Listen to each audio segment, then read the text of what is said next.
Good morning, class. Welcome to your Day 2 overview. Last class, everyone should have taken a selfie that showed a specific mood or message to the viewer. In case anyone had trouble with this or did not do this, we are going to review what a mood is and how to represent one accurately in your self-portrait. We are also going to work on creating the box grid over your photo today so that the next class we can begin the drawing phase of this project. So to get into the overview, our learning goal, as I just stated, is to use a box grid to enlarge a self-portrait using accurate proportions. That's what the box grid does for the transfer process, is keeping everything in accurate proportions. But today we're just going to draw the grid. Should be a pretty easy day. Our essential question is, why do artists write an artist statement? And as we discussed last class, it is essentially so that when an artist is conveying a specific mood or message to the viewer, they can have a written description of what that message or mood is, what the thought process is, even how they created it and executed that, so that there is no misconception or misunderstanding of what the message is. Basically, the message of the art is very clear to the viewer because it's right there written out for them.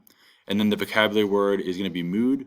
As always, just try to complete your work today during the regularly scheduled class time.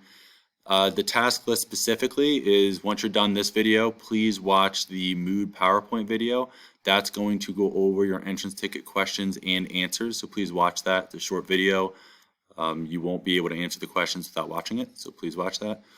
And then after you've watched that video, of course, you'll complete your entrance ticket, answer the questions: what is mood, and how can an artist clearly express a specific mood to the viewer? Again, both of those are discussed in the video in step 1 in that PowerPoint video, so please watch that. Then you're going to watch a second video that's going to say how to create, or that's labeled how to create a grid on your photograph. Please watch this step by step. Please pause the video as needed, or if you get stuck or you miss something, just go back a little bit, rewind the video and play it again. But this video tells you exactly how to put that grid over your photo, because in step 4, you're going to actually use the Microsoft Word program on your iPad to create the grid on your photo, and once it's done, you're going to submit it to the Day 2 student progress. You want to make sure you didn't just create the grid, you also want to make sure it's labeled, and you send it so that next class you'll be ready to basically begin the drawing phase of the project. So please make sure you watch all videos. I look forward to seeing your graph photographs so that we can begin the drawing phase of your assignment next class. All right, everyone, please make sure you watch the mood PowerPoint video after this, and I will see you in class. Bye.